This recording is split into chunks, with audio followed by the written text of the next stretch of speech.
Well, hello everyone. Today we're going to be rating the wonderful and amazing custom Magic the Gathering cards. And here we go, starting with the Golden City. Let's see how creative people are today. It's an artifact land treasure. Does that work? Does that make sense? I mean, I guess so. You can tap that a colorless, and then you can sacrifice it to make a mana of any color. So it's part land, it's part treasure. If you would create a treasure token, you may put this card from your graveyard to the battlefield instead. Whoa!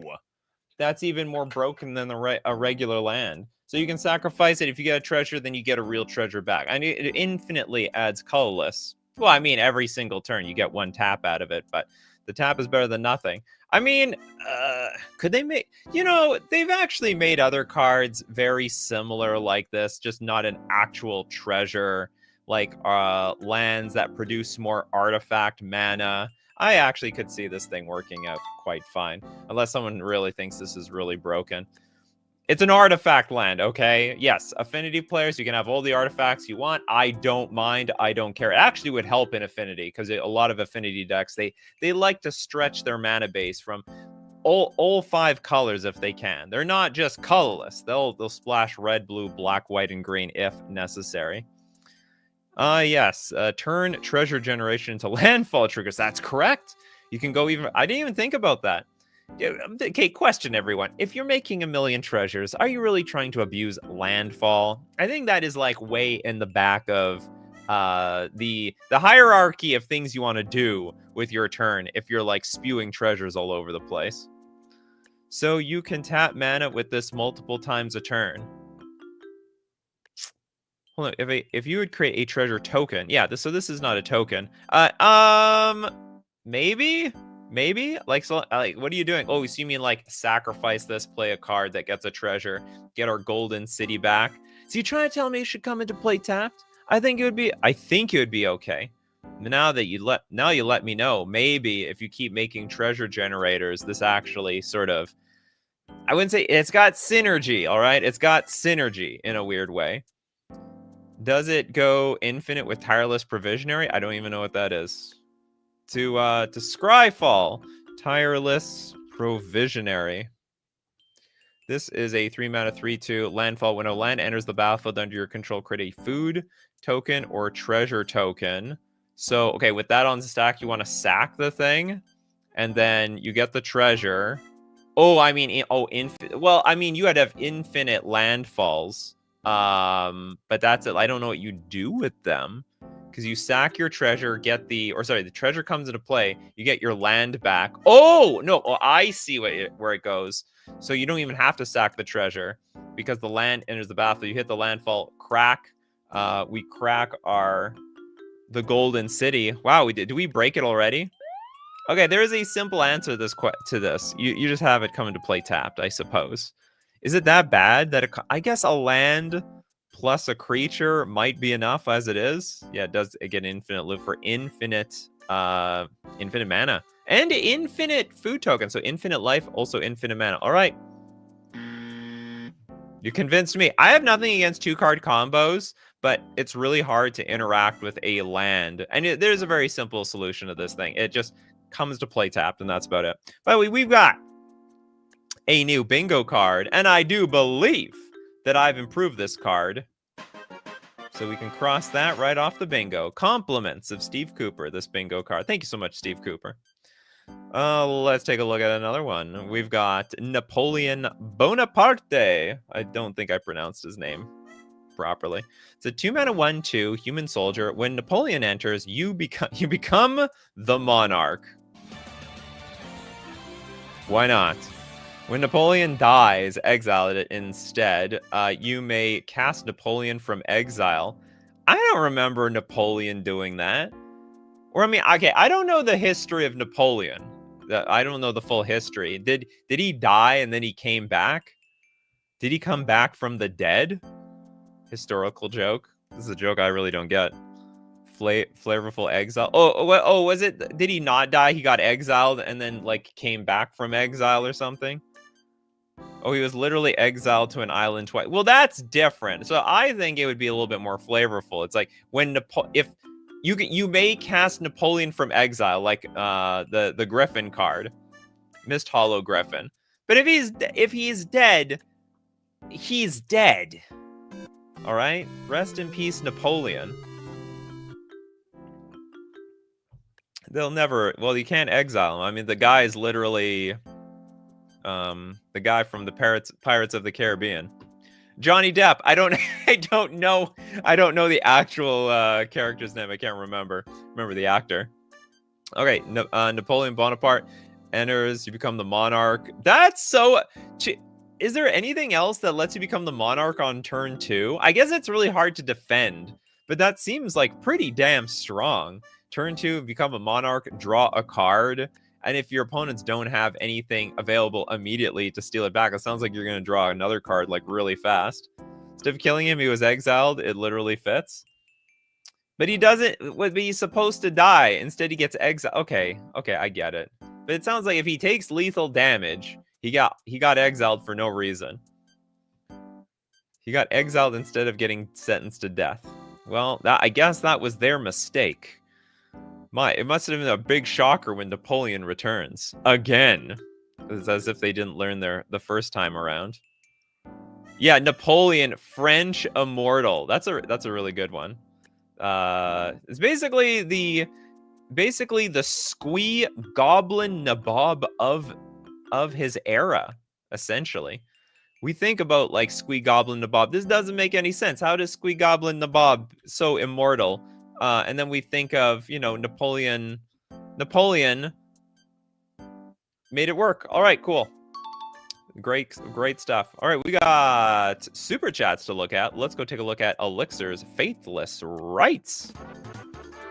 Remember, if you want to donate a card to the show, I've got instructions in the comments below.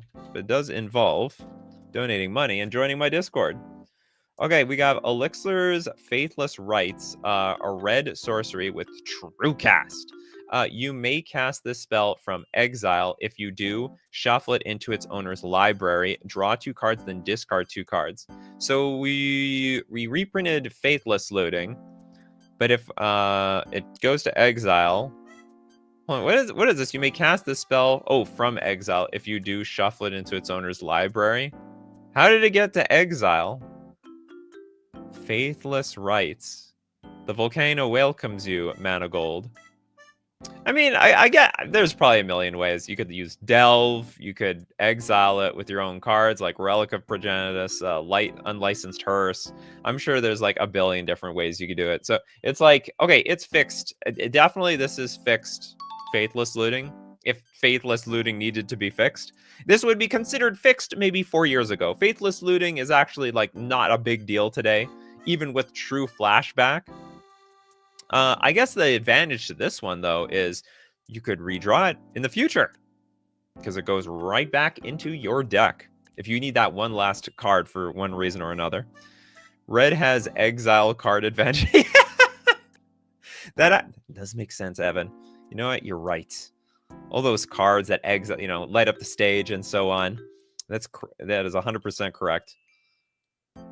We still talking about Napoleon, but he came back. Luckily, they banished him to another island. They thought they'd never find him again, or they thought Napoleon would never find his way back home. Okay, Faithless Rites. I like it. I bet there should be like an extra payoff if you cast her from exile. Because I mean, you put all the work into it, right? Okay, next up, we've got the Cultivation Shard of Growth. It's a 4-mana 2/6 Elder God with Eminence. Oh, God. Oh, Elder God. If you would add mana and Cultivation is in the command zone or on the battlefield, instead add that much green instead. That's bonkers. That's terrible. You know, this is just, what is this? Leyline of Vitality or some crap like that? I lost to a deck like that just the other day. They put they put 2 ley lines in play where if a creature taps for mana, maybe it was Abundance, Leyline of Abundance, it taps for more mana than that. Okay, tap. What is this doing? This is like Gigantha. Tap, add Wooburg. It's green. Oh, sorry, no, it's adding instead. Hold on. If you would add mana, This is in the command zone. Oh, huh? Why would we want to do that? Yeah, it's not extra green. It's replacing the green. I see, like, add that much green. Okay, so we're okay. So it actually, the card actually helps correct me. Thank you very much, card. Okay, this is fine. Modified creatures you control get +1/+1. Transform creatures you control have trample. It's gone from super broken to super fine. Can I get a screenshot on the bingo card? You want a screenshot? This is our bingo card today. This is the bingo card, baby. Oh, and oh, look at that. It was a good time because I didn't read that card at all. I'm an idiot. All right, I can admit my faults here. I'm a streamer. It's all part of the show. Not, as I cry myself to sleep. So this just feels like a cheat to get a 5-color commander and Soul Rings now tap for green. Yeah, just for... Oh, yeah, I didn't think about that. I was like, what is the point of this? This makes absolutely no sense. Like, especially... This is a mono green commander, right? Oh, no, it's not. Oh. Yeah, you're right. This is a 5-color commander. I didn't read this card twice. You know, maybe I could misread it a third time. Yeah, it's definitely for commander. It's a weird mono green 5-color commander. Yeah, so it's a 5-color, and then anything that adds colored mana ends up being green. So actually, it's a 5-color commander. But well, then how you? Whoa! How do you cast anything?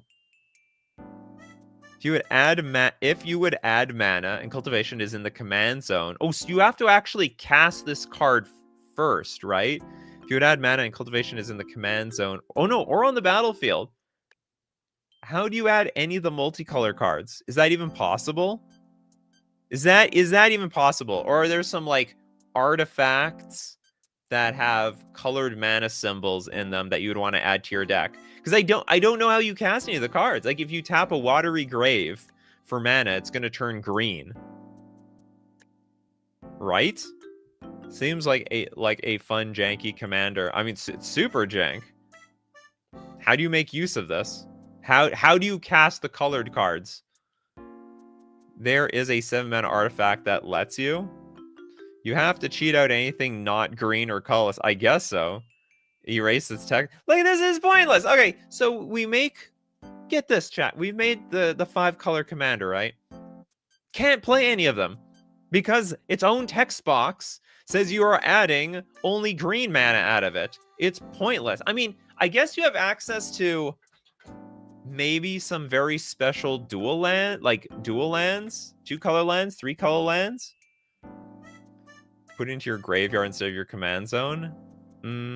Oh, we have to send the cultivation to the graveyard. You're right, Chris. So we have to kill our own cultivation. This is insane. This is a donate target. Oh, you can do... No, it's not. How are you going to donate it? Toilet Duck, how are you going to donate it? Can't gain non-green mana. Like, I have no idea how you do that. Unless you reanimate it to somebody else. That maybe is possible. So we have step 1, we play cultivation. Step 2, we have to shoot our own cultivation. Very sorry, cultivation, but you've been a very bad elder god. And that's about it. and then we somehow give it to somebody else. Here, please have my elder god from the graveyard. It's all yours. And then they can't get rid of it ever. And also, how do we kill it? I mean, I guess Beast Within can do that. Beast Within is possible. If you suicide your cultivation, though, you don't get to tap for Wooburg, though. Oh well. Well, you never do. This is a very useless line of text. It's the most useless of all useless lines of text. How are you even casting Beamtown Bullies? Oh, okay. So I guess you kill your cultivation, play Beamtown Bullies, send this card to somebody else. Hilarious. Okay. Great discussion.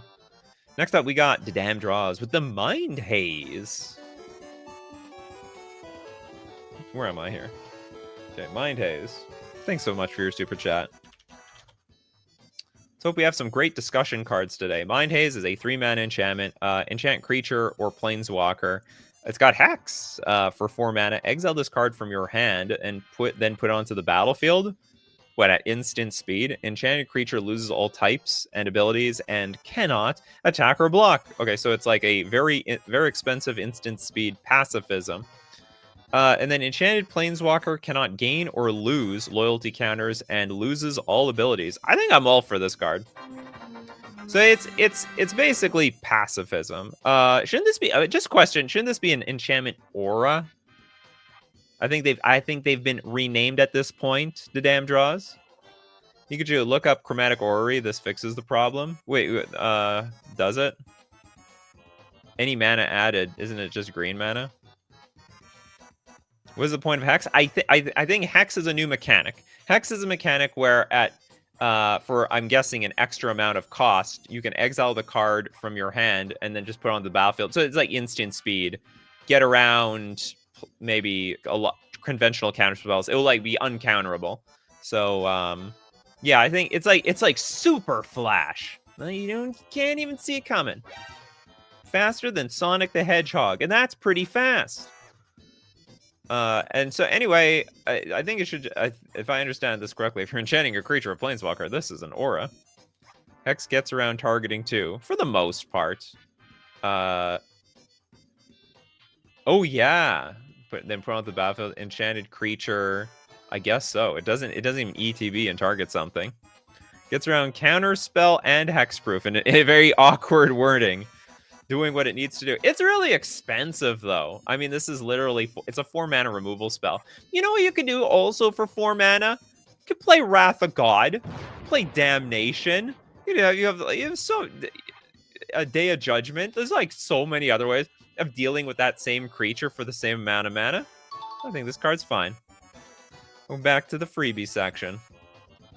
Craft Single. I can resonate with this card immediately.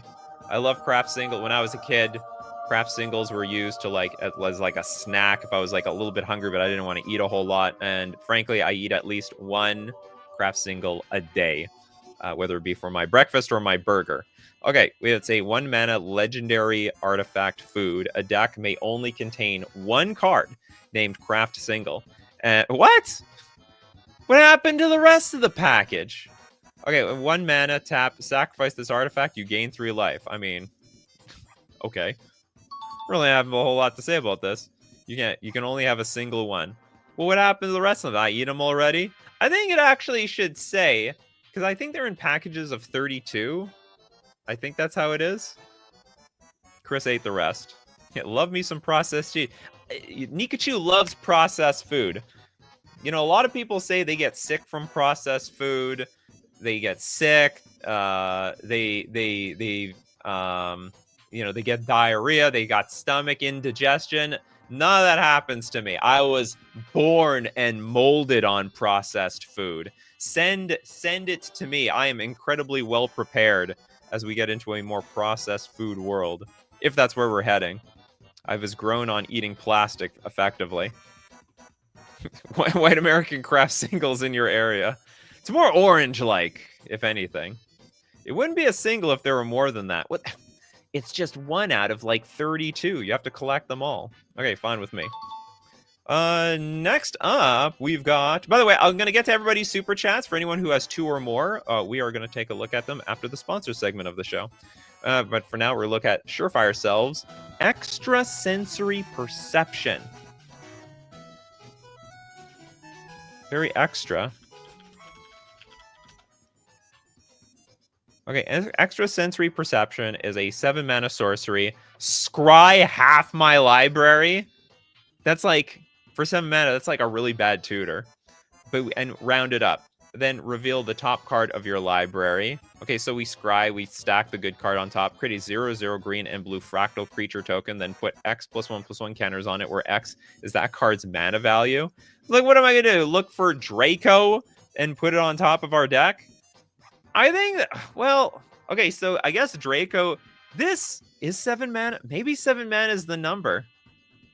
How much, like, let's say Draco was the thing that we want to put on our deck, on top of our deck. By the way, for the people who don't know what Draco is, I think this is the most expensive card in the game. I could be wrong. Maybe there's something a little bit more expensive now, but basically at least 16. This would take a year to... No, it wouldn't take that long to resolve. I mean, you would just probably stack your deck with like the top most important cards for the most part. So what it basically says, 7 mana, a creature, you get a 16/16 creature. Basically. You can't look for Emerald. Well, Emrakul first is 15/15, and also it's just straight up banned in Commander. You could get another Emrakul, I guess, but I know what Emrakul you're talking about. But anyway, so is 7 mana for a 16th? Is that fine? I guess so. Top of that, the top card of the deck is going to be useless. Not going to do anything. You can stack half your library until somebody ghost quarters you. Use that 1 million mana value uncard. There's a few of them. There's a few that are infinite mana. Isn't there at least one Emrakul or something that costs 15 and is way better than Draco? Yeah, but it's banned. Holodeck, you're not a Commander player? Sometimes I don't know who plays what in this chat. Some people play Alchemy, some people play Pioneer Modern. I thought most people play Commander. Ghost Quarter is optional. Then we're gonna have to, what's it called? Field of Ruin them. That's not optional. They have no choice. You go get a land. I believe it's Field of Ruin. It's kind of mid, to be honest, but stacking your deck can be game winning. Well, remember, the top card is gonna suck. So the entire table, it's well designed like that. I mean, to be honest, I guess they don't have to get some... I'm thinking they have to get a 16/16. They could go get like a really powerful 6 or 7 mana card. So they get set. It's like 7 mana, have a 7/7. Oh, by the way, my next draw might win the game. Essentially. Some people play 60 card casual. I end up playing EDH like twice a month nowadays. I play about once every 3 months. Basically, when my friends all have time off work. Maybe the approach... go get Approach of the Second Sun. Then go get it. Then play another Extrasensory Perception and get it again. Okay, I guess this is fine. I guess. Mentioned you can force your opponents to shuffle their library, so it's not entirely broken. Back to the freebie section. The Greedy Goblin. 3 mana 2/2 Goblin with Ward. Gift a tapped treasure token. That is interesting. So, hold on. But they can gift it to somebody else, right? So if you're in a 4-player game, you kill the Greedy Goblin. You have to pay the Ward. You could gift the treasure token to somebody else, not the Greedy Goblin controller. Goblin spells you cast cost red less to cast. I don't even know if that's necessary at this point. I mean, I guess it's fine for the most part.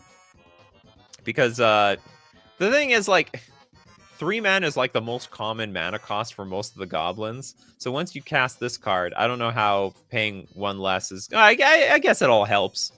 It sounds very similar to the goblin that reduces costs by 1 generic. Is it danger? I think this is just a regular card. I don't really see this as that problematic. Ha! Only a fool would have taken that deal. Why did they say they wanted me to do for it again? You think it's very strong? What? Yeah, it's got... There we go.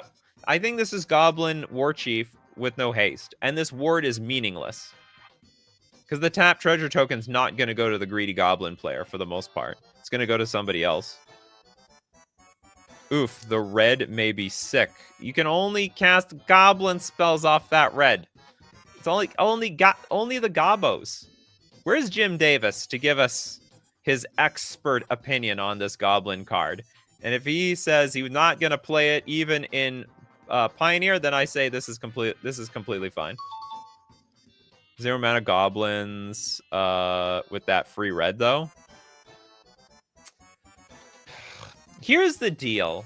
So there are some super aggro goblin decks, but it's like only 1 mana and 2 mana cards. I don't think they would even want to waste a turn to play this. Like, by the time you play Greedy Goblin, they probably already played most of their 1-drops. I could be wrong. It's possible. And not to mention, a lot of those 1-drops, they also want to pay extra mana for Kicker, which you don't have the mana available to yet. Just my thoughts. I think it's fine. Do you know what? aggro needs some help. And if aggro can get help through the Greedy Goblin, then so be it. Okay, Surefire Selves with the Super Chat. Career, the Luminary, Bajuka Bog Synergy. You don't say.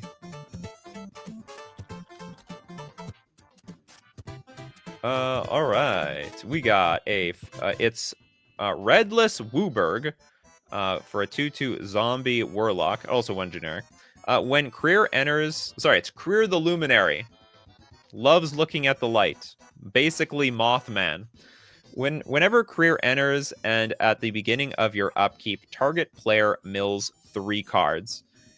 Each creature you control gets +1/+1 for each card exiled with a permanent you control. How do these have anything to do with each other?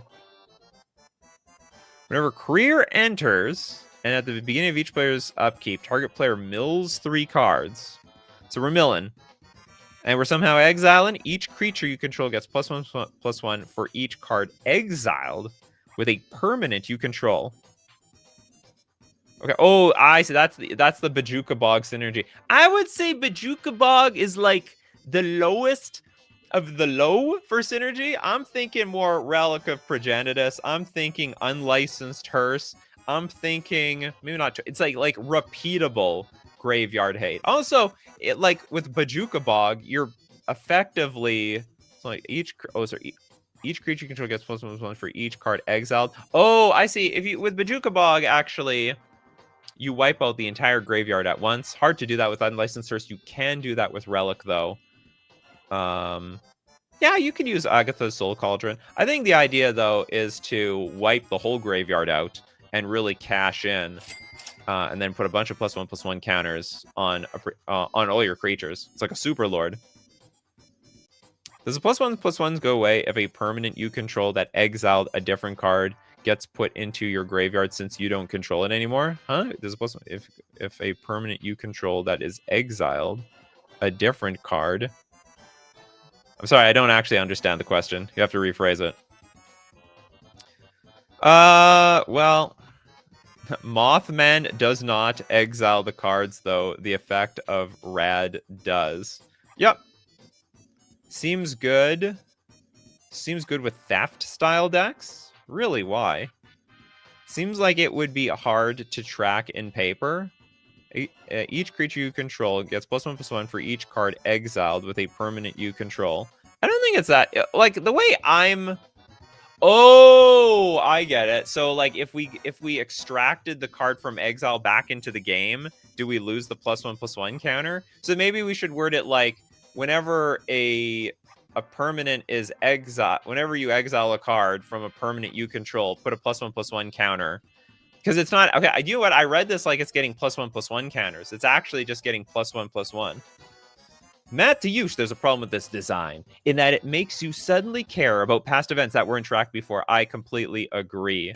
Yeah, so I actually think we should reword this card to say that the creatures get +1/+1 for each card that you exiled with a permanent that you control. So, great idea, but not perfect execution.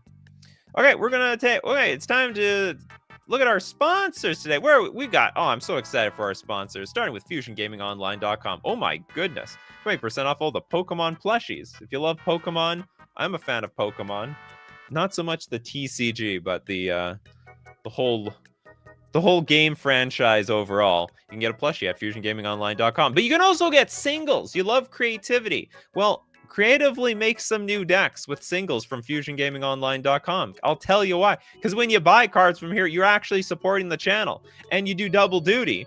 When you use coupon code Nikachu at checkout, you want to get deals while you're actually buying cards, use coupon code Nikachu at checkout. Get 5% off all your purchases. We're also going to thank Mana Traders, the premier place to rent Magic cards online.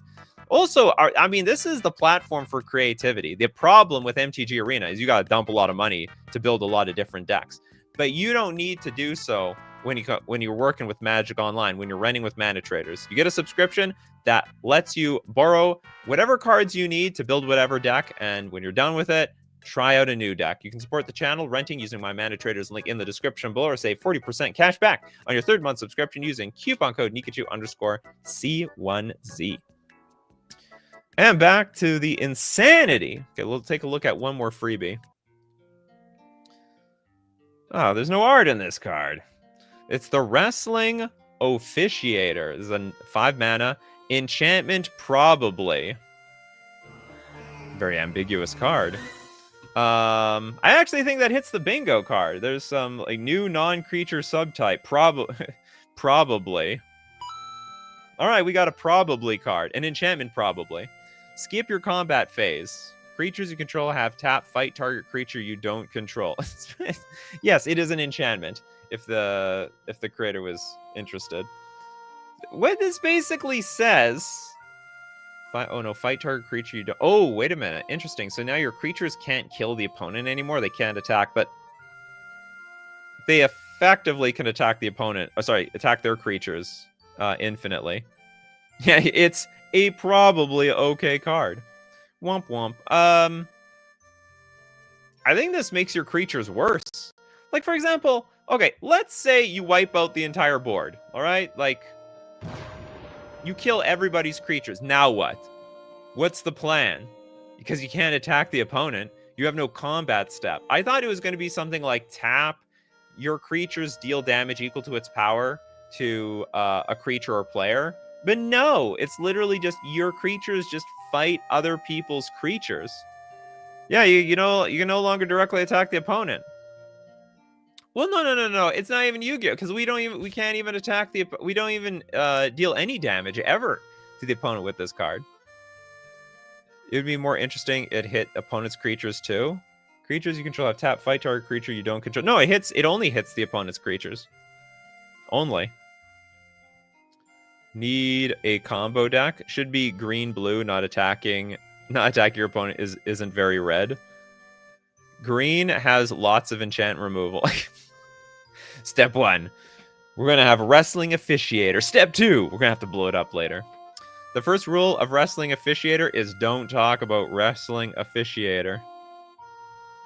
Give it to your opponents and have XP. Yeah, harmless offering your Wrestling Officiator with all your hexproof creatures. And then watch them snipe off all the opponent's creatures. That's actually a pretty good idea. That's a beautiful plan. Oh, also missing the ability to attack the opponent. Yeah, well, no, I think that was part of the idea. Look, it's a balanced card. You want this deck to freely tap and kill off creatures for nothing and deal damage to the opponent. That would be pretty broken. Or maybe it's fine. I don't know. Good luck against Planeswalkers. That's true. Yeah, so problems versus players, problems versus Planeswalkers. Combos with Asceticism plus Harmless Offering. Creatures you control have Hexproof. Yeah, I said Harmless Offering. Offering the Wrestling Officiator to somebody else. Okay, this is a cool card.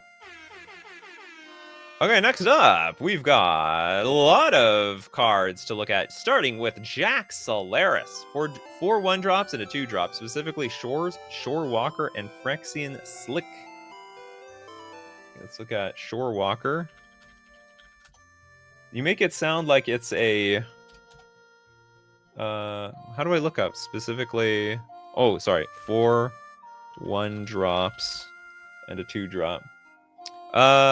Wait, you want Shore Walker and Phyrexian Slip. You got it. You have a cutesy avatar.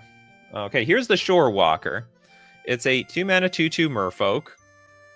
It feels like a siren. It's got very siren vibes. It's like sirens are those like merfolk that like lure you in with their beauty, and then I don't know what they do. You die after that. I don't know how they kill you.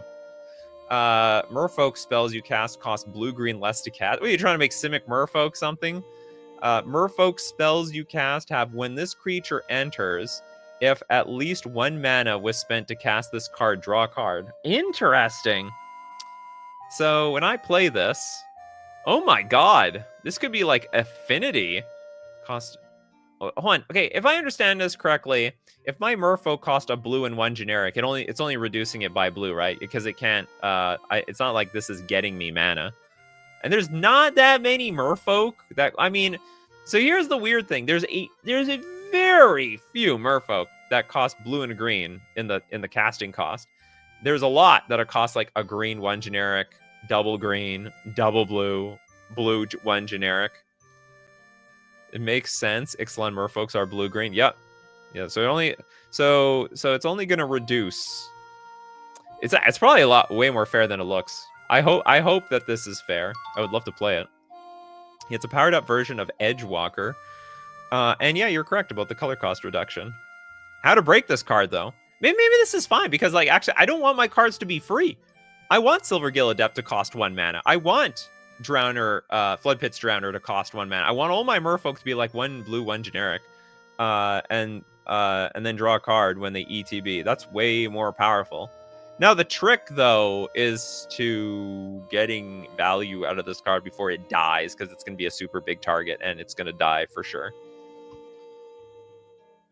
Wrong font shredded. Well, we're not going to be that harsh. This card is insane and Explore Merfolk deck, which is already strong. Keep fighting the good fights. All right, I like this card. I don't think it's well. It could be insane. So what's the other one? The other one was Phyrexian Slick is a black enchantment.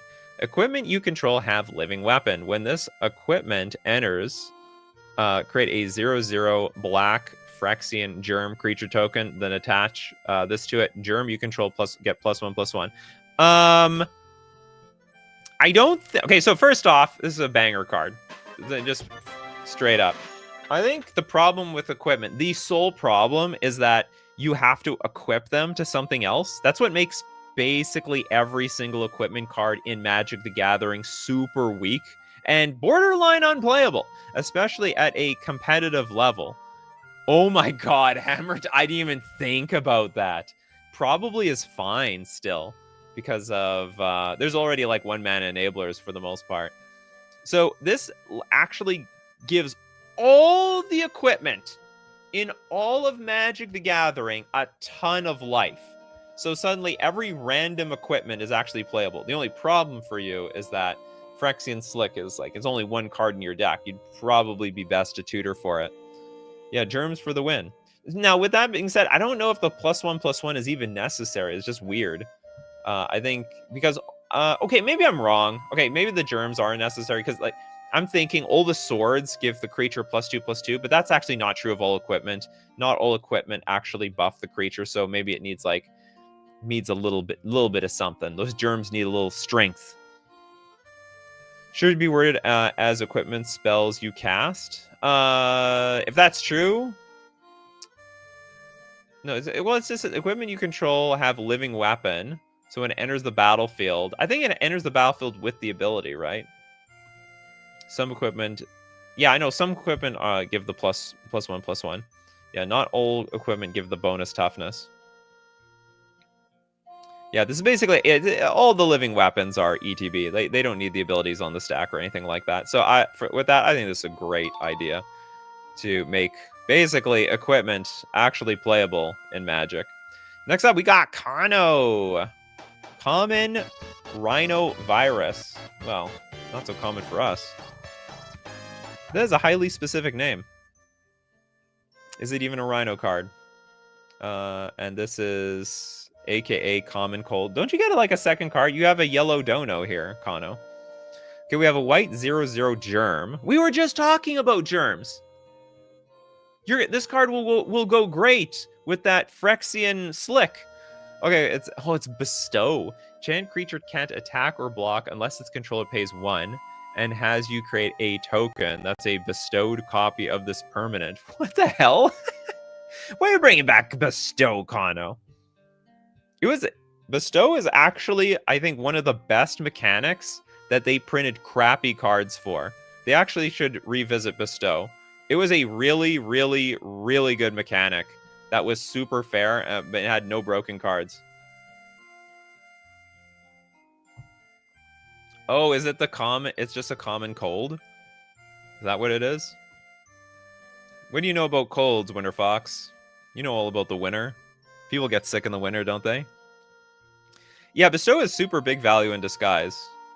Yeah, we need more germs. Don't say that in the post-COVID era. This spreads the stacks when they pay it. Is that it? Okay, enchanted creature can't attack or block unless controller pays 1, and then has you create a token that's a bestowed copy of this permanent. I have no idea how this card works. So for that, I would say the design is not so clear. The flavor might be there though. Okay, so I pay 1 and has you create. Enchanted creature can attack unless its controller pays 1 and has you. Who's you? The owner?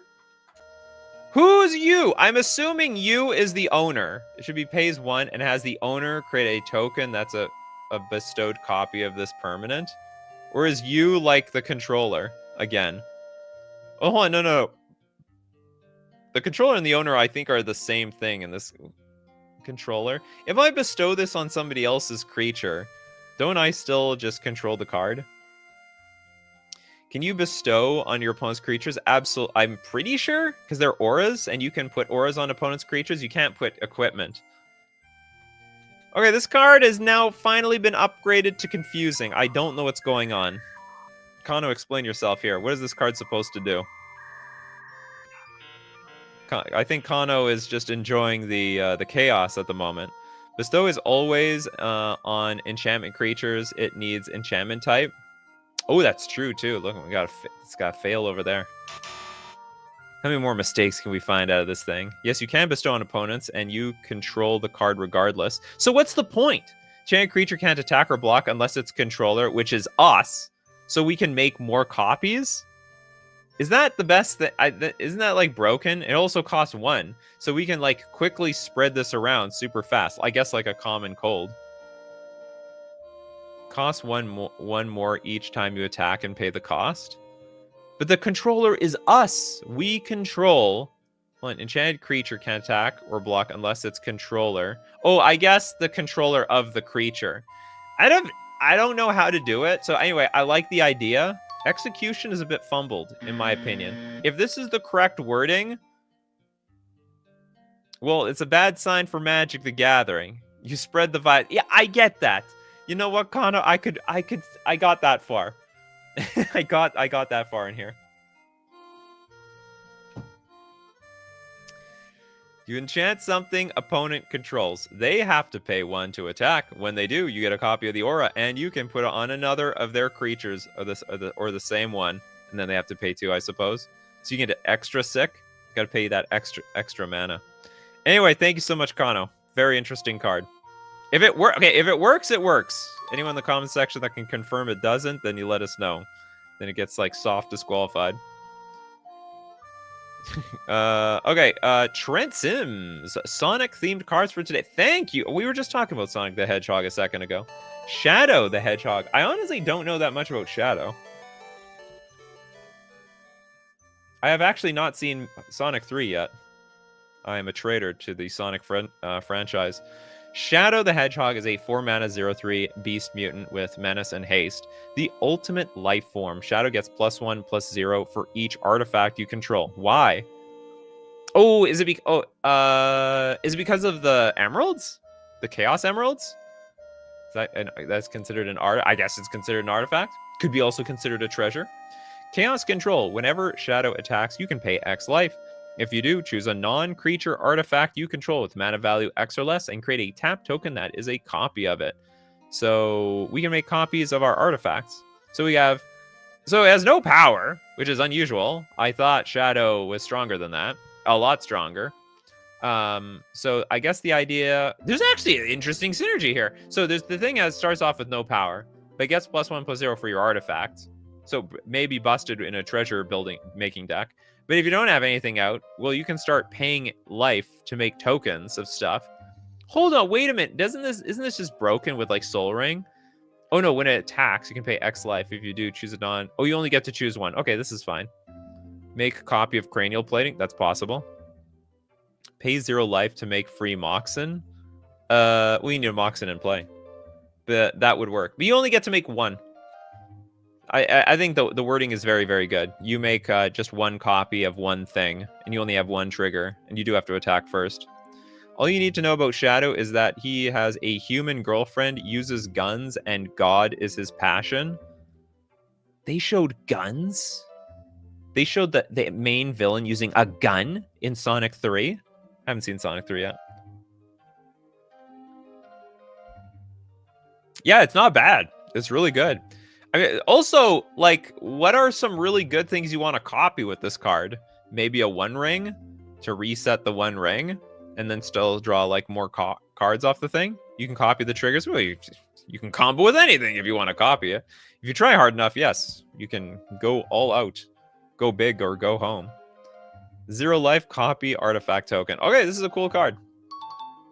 It's got my seal of approval. Now the second card from you was Chaos. Oh, the Chaos Emerald. Chaos Emerald, the card. Oh, it was in the same image. Okay. Chaos Emerald for 1 mana. Artifact treasure. A deck can have any number of cards named Chaos Emerald. Well, that seems like a flavor fail. Isn't there just literally 7 of them? It should be considered like the Moxen. You have the red Chaos Emerald, the blue one, the cyan Chaos Emerald. Okay, tap an untapped artifact named Chaos Emerald you control, or sacrifice this artifact. Add 1 mana of any color. Tap, sacrifice 7 artifacts named Chaos Emerald. Put 7+1/+1 counters on target creature. It gains hexproof, indestructible until end of turn. I think that is the absolute best. That is the best example of giving something hexproof and indestructible. So they go Super Saiyan. For anyone who isn't big into the Sonic franchise, someone just went gold. They went supersonic. There are more beyond the 7, but it is kind of weird sometimes. Oh, really? Okay. To be honest, my lore doesn't go beyond much of like Sonic 2 from like the Game Gear and Sega Genesis. Never owned a Sega Genesis, but my cousin did, and I played on his console. You absolutely can get a second card, Kano. You overpaid. So, okay, anyway, I love this card. I love like you have a decent payoff that is very flavorful from the original. And you know what? You get bonus points for making it simple and easy to understand. It's a lost art in this game. Okay, we have Kano's going to get the second half of their donation. Our artisanal pastry. Artisanal pastry. I hope I'm pronouncing that right. All right, we got cake. What the hell? Is this guy made out of cake? It's a 2-mana food. It's got disguise for an is it. You may cast this face down for 3. Yeah, okay, so anyway, he has disguise. When this artifact enters or is turned face up, copy the next instant or sorcery spell you cast this turn. When you cast it, you may choose new targets for the copy. So that's actually pretty clever. So basically, turn it face up, and then you get double of whatever the next card you play. Maybe it's going to be Treasure Cruise and draw 6 cards. That sounds sick to me. And it's a food by itself. So you can sacrifice this artifact and gain 3 life. You know, I was just thinking the other day, because they've got this ability on stuff like, you know, like the gingerbread man or whatever.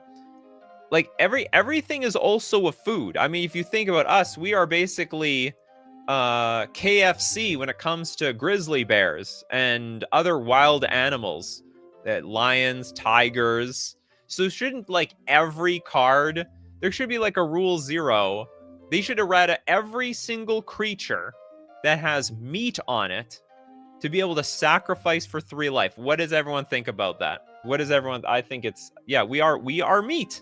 We are food.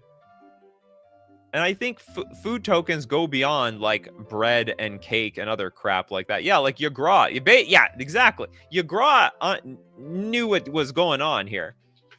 Yagra knew 100%. Was everything cake in this case? Maybe I didn't pay attention to this card. No, I think just this guy. Is it cake? No, Prismari. It's gonna be artisanal. Artisanal. Oh, is it artisanal? Artisanal pastry is going to end up being on one of those Instagram reels where you have to guess, is it cake or not? And then there's like an actual human being talking and they cut into the guys. Oh, it's actually cake. Amazing. Nikachu is bread, though. I won't be fooled. I think I'm not fried enough to be some KFC to a bear. You're like some raw KFC. Imagine being attacked by a loaf of bread that hits like a grizzly bear. Carnivore and omnivore meat usually is rather acidic and not sought. Well, it's still, hey, look, they're not going to be picky, all right. Sometimes you got to eat spicy food. Anyway, great card. Okay, next up, we've got Kaliev the Vast. Thank you so much for your super chat. Dark Alchemy. Look at the first one, Dark Alchemy. Only the darkest of alchemies. Is it that evil? It's a black instant. Add 2 to 4 black mana. What the hell does that mean? And why? And it's like, isn't it? It's just strictly better Black Lotus. What the hell? What is even going on here? Yeah. How do you choose? Well, I will choose the one that adds more mana. There's like no reason to add less. Oh yeah, Benjamin is like, you know what? It's a math equation. 2 minus 4 actually means -2 mana. You owe the Dark Alchemy mana. Yeah, I choose 4. I will always choose 4. Maybe they mean at maybe that. Okay, that actually makes sense. As is probably. Well, it's actually hard to say that it's broken. It's probably broken. Now, if it's at random, I think this is pretty cool. So you could pay a black. It's probably still broken because like the median is 3. And like even at the low end, adding 2 mana is not bad, especially if you can back it up with more rituals. But like the high end is just big. They misspelled the slash. Why would it be 2 out of 4? 2 out of 4. Well, then it would be half a mana. You would need to say to roll a die if you intended that. Yeah, I think so. Oh, was there a Discord explanation? No, there was no Discord explanation to this card.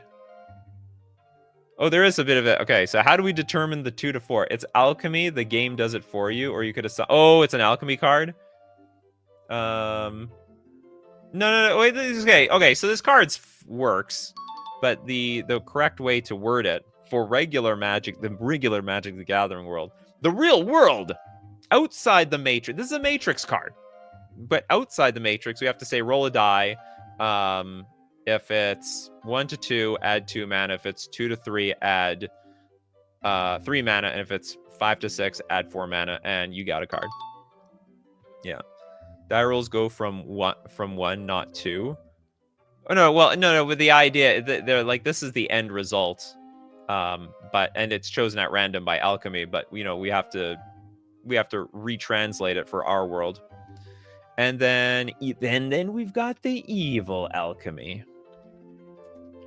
I'm surprised how many people play alchemy on Arena. We got the evil alchemy. What the hell is this? It's a black instant, add 0 to 6. So even more high variance. Okay, this one okay, I think this one's probably broken. So like the worst case scenario, you add 1 to 0 mana, I guess, less than 1/3 of the time, because 0 is an option. And then, like, if you add at least 2, the card pays for itself. And then if you get more than that, I mean, it's just stupidly broken. Spicy. Oh, the art. This is very much in the realm of, what's it called? Let's just say it's very classic Magic the Gathering. Very, very classic art that they would have approved of back in the age of beta, alpha and beta. That's a Hearthstone card? Oh, is it? The Evil Alchemy? Well, it makes sense in Hearthstone, not here. Classic Digimon art? At least they aren't kissing. Yeah, exactly. At least they aren't kissing. That's prohibitive. They've had a lot of suspicious art in Magic the Gathering for years, but kissing, no. Yeah, I'm thinking of Earthbind. It's exactly right. They are very Earthbind style. Okay, so this one's broken. I think it goes too far. The chance of adding 5 mana basically means that's like 2 cards in one over here. Dark Ritual's fine. Print this. What? Dark Ritual's capped at 3. Not at 5 and 6. You're like, evil alchemy and this immediately combo off. You can take your chances there. In a pinch.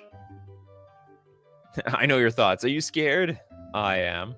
Bingo, different TCG. Oh, is it? Okay. We have a TCG thing. Other TCG adaptation. All right, next up. We've got... Who's next up? 4 Paths of Life. Into Cryosis. For emblem, see older post, clear day, starry night. That's okay. Into Cryosis part... What is this, part 4? Into Cryosis... I believe it's part 4.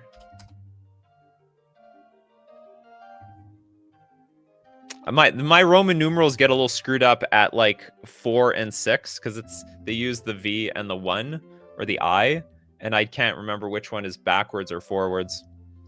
Okay, Flashpoint Cryosis. This is a 3 mana card that requires snow mana. It's a snow sorcery.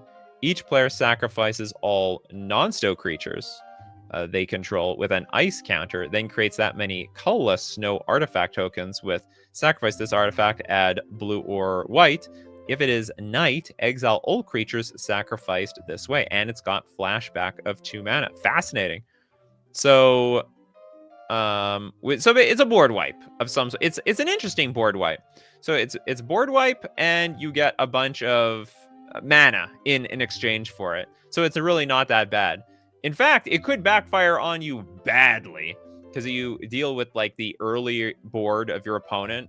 You like blow it up, but then they get like a bunch of mana, and then they just slam down their 8 mana creature on turn 4. You know what I mean? This seems very specific. Oh, well, by specific, it's got to be something like it's doing something very specific. Ice counters are real counters. How many cards have ice counters? Have you heard of Merit Lage? I think Merit Lage uses ice counters. And that's a highly played card too. That's cold, man. That's ice cold. This person's freezing in the night.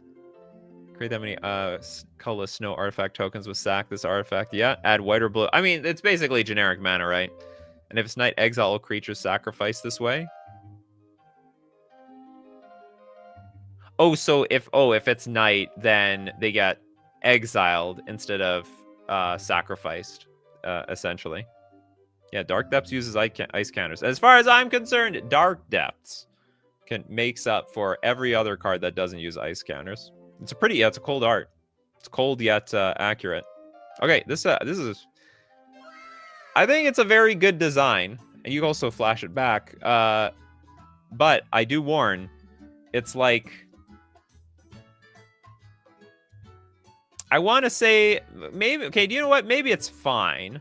It's on the same level as Settle the Wreckage, which makes the opponent look through their deck for basic lands and put them into play tapped. But although, to be honest, with Settle the Wreckage, you can run out of basic lands to look for. You're gonna get max value out of the Flashpoint Cryosis. All right, and then we also got the Winter of the Boreal Rime. That was the second one, right? Yeah, I think that was the point. The Winter of the Boreal Rime. This is a 4 mana snow sorcery. Search your library for a snow land, artifact, or enchantment. If it is day, you may search for a snow creature instead. If it is night, you may search for a snow instant or sorcery instead. What? Oh, I see. So like if it is not day or night, then we get a land, and then we actually change if it's day or night. If it becomes night, each player gains the emblem Starry Night. You know what? I think this is the first card that I've ever seen that actually acknowledges like all 3 states, all 3 board states, like not day and night, day, and then night, which sort of is like a flavor fail, isn't it? Because like, how can it not be day or night at any given time? What the hell does that mean? Is that like when the sun goes down, but there's still like the sun goes down, but it's still bright enough that it's not night yet, but it's not day either? So yeah, it's a snowy tour, like skiing tutor, snowboarding tutor. What do we call this? the Twilight Zone. Maybe you're in the poles. Well, if you're in the poles, then it's like night very, very often, or just day. Or Twilight. But the other cards make it become day or night immediately, so they don't need to think about not being either. Yeah, but the other cards may not be in play yet. I think that's the idea with this card. Because this card does not make the board state day or night. Just that if it is night, if it is day, you get those abilities. So, well, anyway, I have no problem with this. I think it's totally fine. It's like basically has 3 modes depending on the atmosphere. When you are in space, there we go. Or just go to a plane without a sun. Oh, Pedgeman is right. So if we are in space, there is no such thing as day and night. It's all one at the same time. Yeah, for people in space, I guess it's nighttime when the Earth is blocking the sun. I guess. And then if you're in line with the sun, it becomes day again. I never thought about that. Cool. Okay, I have a very cool card. Okay, next up, we've got Steve Cooper that's also donating. All right, so what do you got here? Mana Cycle BR. You have a donation for chat. Dono to chat. Mana Cycle. We'll probably save that to the end. We have a few donos today. Mana Rend. This is a Rakdos instant. Choose one, where X is the amount of black and red mana in your mana pool. Mana Rend deals X damage divided amongst any number of players. Damage can't be prevented this turn. Or we have Mana Rend deals X damage divided amongst any number of creatures. This spell can't be countered. So remember, X is the amount of black and red mana in your mana pool. So the idea is you pay the cost of 2 mana up over here. But you got to float mana to get the ability. That's like, that's what's left over. So I always like baseline think, okay, if we're casting this for basically 4 mana, like if we had 4 mana in play, we floated 2, what would this do? So Mana Rend deal 2 damage divided among any number of players. Damage can't be prevented. That's not a lot of damage. And then Mana Rend deals X damage divided among any number of creatures. The spell can't be countered. I bet. Okay, 2 mana. Does 1 mana break this card? So at 2 mana, it's totally fair. It's like 2 fair, maybe. Let's say it was 1 mana and I float 3 and I deal 3 damage to a bunch of creatures. Is that bad? Because we haven't spent the mana yet. You always have to keep that in mind. So it's like at 2 mana, and so if we're floating, so what if we have 5 lands in play and we float 3? Then we're dealing 3 damage divided by things, 3 damage. It seems okay. So it seems like if it costs 1, it's probably busted, and then if it costs 2, it's pretty okay. Can't be countered, but it can't. Well, I don't think Fog works, right? Because Fog only prevents non-combat damage. This is direct damage to the absolute face. You can still use the floated mana. That's the point. That's the idea. That's the concept. Wizards, are you paying attention? You can swipe. You can give some credit. Hey, look, Wizards, take the idea, and to give credit to Steve Cooper, just put a raccoon in the picture. That's it. Put the raccoon in the picture, or put a trash can in the image. I think that probably acknowledges everything. Anyway, okay, so that we got Mana Rend. Anyway, this is good. It's a great idea. The question is, can we make it stronger by reducing the mana cost? I'm guessing we can't. This is incredibly broken. Will be fair in 2 years. What? How is this broken? If you have like 5 mana in play, you only deal 3 damage. You can only choose 1. Or do you do both? No, yeah, it says choose 1. That's it. Choose 1, no more. They didn't give you credit for the rooms. I think that was a weird coincidence, because they make the cards like 2 years in advance, unless you came up with the rooms idea like 2 years ago.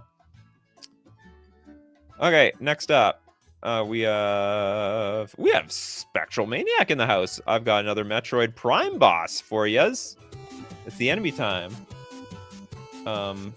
Thardus. I don't know anything about Metroid Prime. I don't know anything about Metroid. The aesthetic is just not for me. I just don't care. This is a 7 mana 0/0 golem. Thardus enters with 7+1/+1 counters on it. If damage would be dealt to Thardus, prevent that damage and remove a +1/+1 counter from it. Whenever Thardus deals damage to a creature, tap that creature and put a stun counter on it. I'm assuming this is like big, very, very flavorful. So it's a pretty big creature. I mean, you got a reasonable creature, 7 mana for 7 counters. Does it have to be snow? You know what? Winter Fox was making snow cards before it was popular. Nikachu, because of you, I'm going to get a 4K TV just to watch you. Oh, so you can watch me in 720p? Because that's like how we stream the thing. Bingo! 5 cards in the card top. You're right. 5 cards. You mean 5 words? Is there 5 words? Legendary Snow Artifact Creature Golem. Ooh, this is 5 words in name. Oh, there we go. 5 cards in the thing. For a second, I thought there wasn't such a thing on the bingo card. Yeah, we do have a 5 type today. If damage would be dealt to Thardus, prevent that damage and remove. There's like a lot of magic cards like that. And whenever Thardus deals damage to a creature, tap that creature and put a stun counter on it, which I figure should be always the case when it comes to like a snow creature. Like if you interact with the snow creature, you're frozen. All right, you gotta thaw out. Get stone. It's a snow stone. This is a Metroid Prime boss. Samus is doing space exploration there. Each counter represents a rock you have to destroy in the boss fight. Ah, nice. Yeah, very Hydra-like, but also very rock. I like it. Okay, it's huge flavor win. Good stuff. Okay, we go back to the damn draws. We got Dinok, Gaff, the Leech Dragon. Dinok. Easy to look up. I like it. Based on the AI Dragon card Lich Dragon that wasn't a Lich. Oh, so wait, you improved the Dragon? Dinok is a 9 mana 8/8 Dragon Zombie Wizard. Ha! We already got the 5 card type thing. It's got Flying and Wither. A Fathomless Descent. When Dinok Gaff enters, put X -1/-1 counters on any number of other creatures, where X is the number of permanents in your graveyard. So, like, what is it like the point of that ability? Is it to like reset? Is it to reset Undying? Because that's like the only way I can see using this on any number of other creatures. Oh, I see. Oh, sorry. I was thinking like it's supposed to go on your creatures. You can put them on any creatures. You can snipe off other people's creatures and send them to the grave. Bingo wordy card. You know, it's just small. Can I zoom in?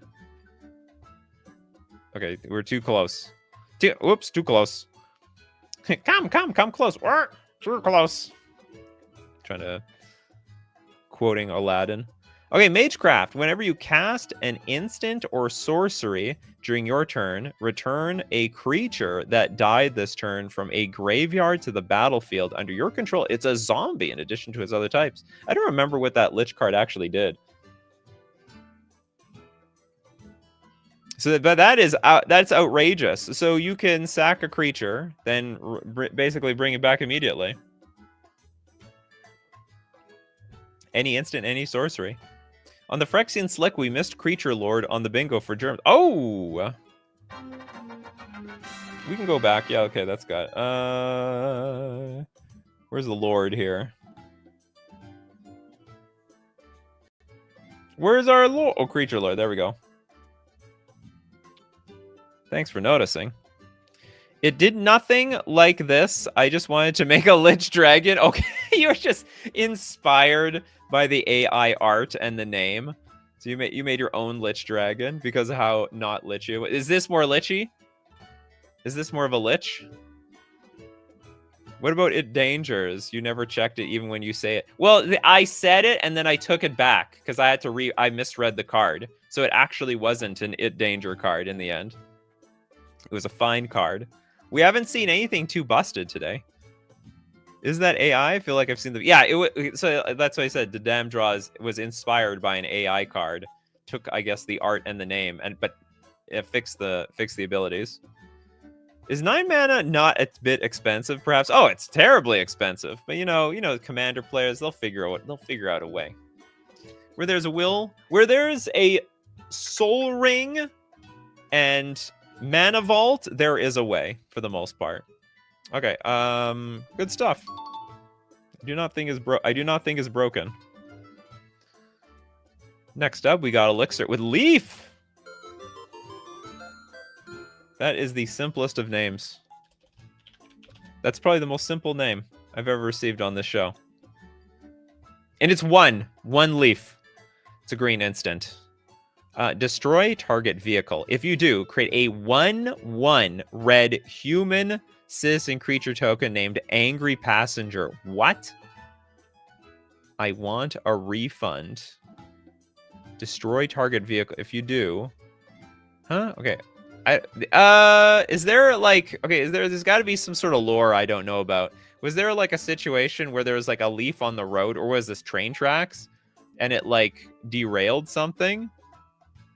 I am a leaf on the wind. Watch how I soar, says William. The controller of the vehicle should get the token. Yeah, why don't you make like a tree? Destroy target vehicle. If you do, create a 1/1 red human citizen creature token named Angry Passenger. Okay, we got Zik says this may be a peculiar British reference. Our trains are notoriously vulnerable to leaves on the line, which just like stops. The sensors say, "Well, no, there's something wrong. There's something wrong with the tracks here." But we don't. Anyway, we didn't blow anything up. Yeah, this leaves me a bit confused. Same thing with me.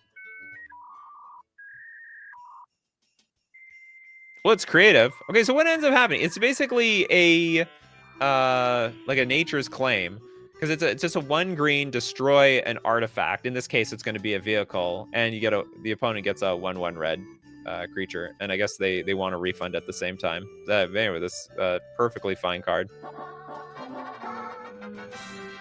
Okay, who wants freebies? We got freebies up here. Winter Fox is donating to. Steve Cooper is donating to. And Steve Cooper also donating to the bingo space. So we have a bingo space here. Where is it? Dono to Pedgeman. Is Pedgeman here?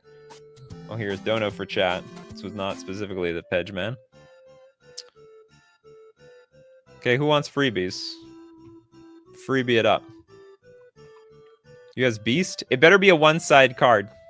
If it's 2-side, I'm moving to someone who has a 1-side card. Beast.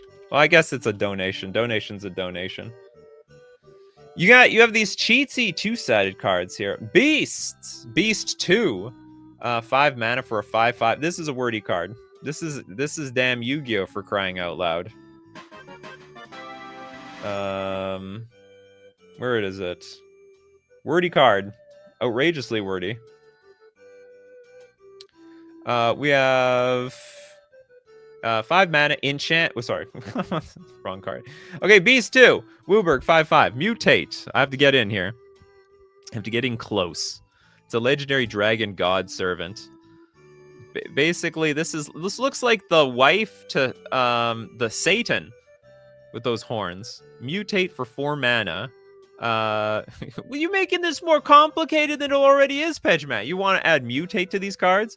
Noble Phantasm. When it's on the battlefield, you may cast a copy of a card on this card's back face. Oh yeah, so we get the other ability. Whenever this creature mutates, for each permanent in your command zone, create a token that is a copy of it. Beast 2 costs 1 less to cast for each other card in your command zone. And we've got Nega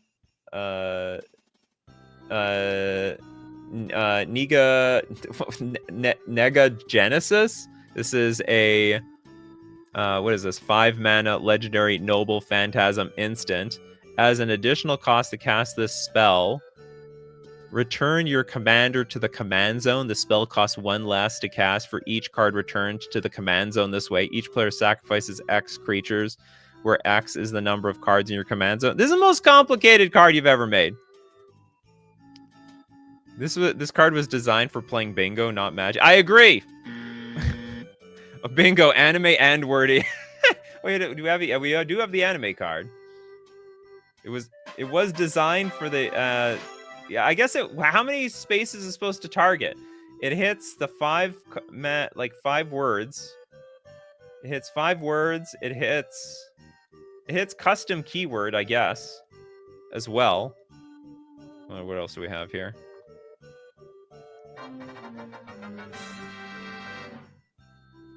The card works, but it's awful. Whoop, I keep switching here.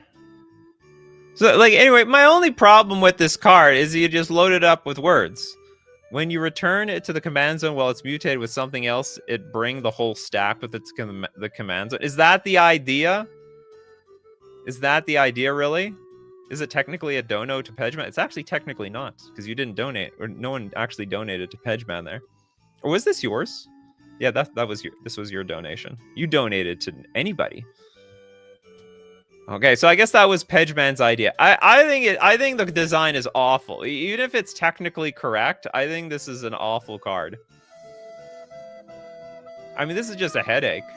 It's like, let's make something really complicated and let's add mutate attached to it. That's great. Oh, there's a new creature type. Also, the bingo. The new creature type. Oh, we're nailing a lot of cards. We're so far though. 5+ words in name. We didn't get there. All right, I'm gonna move on. Let's get. I saw Anna and I think Benovsky wanted a card. Okay, Anna, you get a card for sure, 100%. Wilderness Naturalist.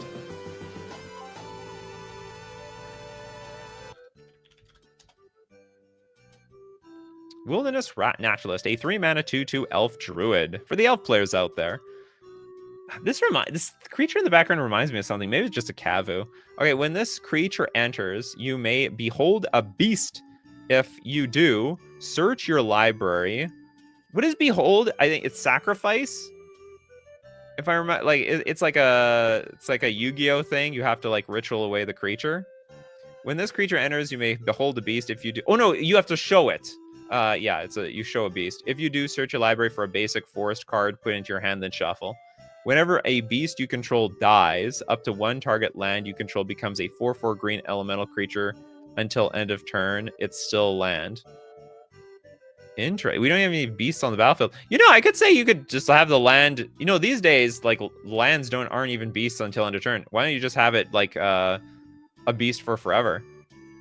Because it actually seems pretty weak if it's until end of turn. Because they could, like, on their turn, they can kill your beast, right? And then your land becomes a 4/4 green elemental creature, but then it's useless. But it's actually more useful if the land is a 4/4 for eternity. And I don't think that's, like, too far from the power level of this card either.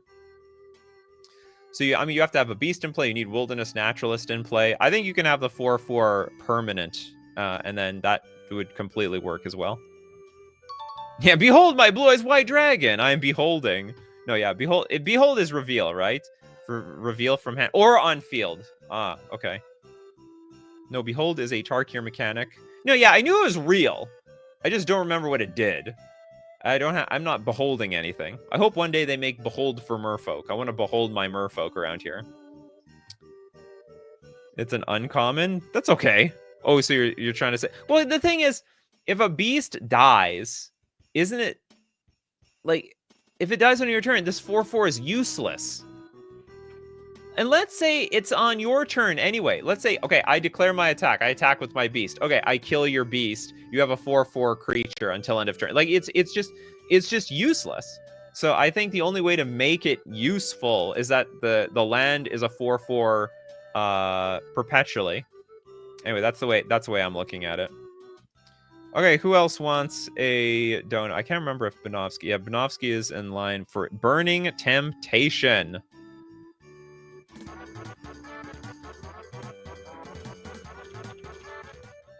Burning Temptation. I have a temptation to read some custom cards. I did a Behold Merfolk last time. Ah, you love beholding things. Okay, it's a red enchantment. At the beginning of each opponent's upkeep, they lose 1 life for each player. What? That's a lot of damage. So, oh, and it's only at the beginning of each opponent's upkeep, they lose 1 life for each player. If they do, they create a treasure token or draw a card. They may repeat this process any number of times. I think this is broken. Is it broken? It's very interesting, to be honest. So I'm just trying to think in a one-on-one red deck. It might not. So here's the deal, Wolfie. So let's say I'm playing a burn deck and I play this turn 1. I pass the turn. My opponent loses 2 life, and this is a one-on-one game. But they get a treasure, so they can ramp into 2 drops on turn 1, which could be your death. And they'll have 3 drops by turn 3. So it actually could backfire badly, even though they're getting hit for 2 damage a turn. It may or may not. It's a very fascinating card. I can't say that it's actually broken. In a multiplayer game, who cares? Maybe it should be worded each player. At the beginning of each player's hold on. At the beginning of each opponent's upkeep, they lose 1 life for each player. Yeah, maybe it should just say, the safe thing to do is at the beginning of each player's upkeep, they lose 1 life for each player. That would be probably correct. This is so play to lose? No, this is play to win. Ideally, you're trying to burn your opponent down.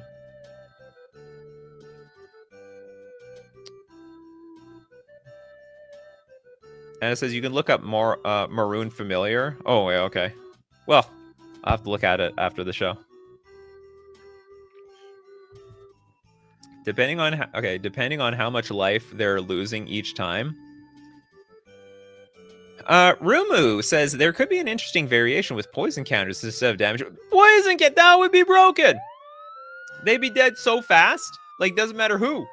If there's 4 players, pay this turn 1, give the next player 4 poison counters. I think the 1 damage is more fair because in Commander you have 40 life, and also in regular one-on-one Magic you got 20. In Commander, they might want to keep you alive. Oh yeah, I think this could backfire badly. Possibly. I don't think it danger. I think it's it could. Okay, it could danger. We'll put it. We'll say it danger. It could it danger, but actually I'm not entirely sure that it does. It's possible this card just whipsaw slams you so hard. Because you are ramping your opponent, and do not underestimate a burn deck cannot beat 4 drops on turn 3, or I should say even on turn 2. So you could go Burning Temptation to get a treasure. They could save it on turn 2. They start playing 4 drops and really do you in really hard. I think the repeating any number of times breaks this. Oh, wait a minute. Oh, they may repeat this process. So hold on. So at the beginning of each opponent's upkeep, they lose 1 life for each player. If they do create a treasure token or draw a card, they may repeat this process any number of times. Oh, so they could pay 4 life to get a lot of extra. Ooh. By break, maybe this is a play to lose card. Wait, well, it's not, okay. Look, if you're a burn deck, you got a plan, all right. It's a really high risk or high reward card. This is a very fascinating design. Very, very, very fascinating. Based on just the risk of it. You could crush your opponent, or your opponent might crush you with all those resources. All right, that's it for today. We did pretty good with it. Well, shout out to Pedgeman for basically covering half the bingo card in the first place. But that's it for today. If you want to be part of this show, you got to be here 3 p.m. Central Standard Time, once every second Wednesday, for the Custom Card Show. Of course, thank you very much to everyone who supports the show. If you're a patron on Patreon, a member on YouTube, or a Super Chatter to be part of the show, or even Super Chat so other people are part of the show. And of course, thank you so much to everybody with your contributions today. People like The Jaded, Eris, For Pass a Life, Little Deadfly, Kano, Dadam Draws, William, Jess, Eris, Steve Cooper, Chris, Matthew Green, Banovsky, Yeezus, Pedgeman, Mappius, Somber Knight, Jabe, and many more. Because crew, you're the Zyber Nation that makes this show Zyber every single day. Every single weekday, I should say. So as usual, my coffee crew, keep brewing them coffees, and we will keep brewing up the magic. Take care of yourselves, and I'll see you at the next cup.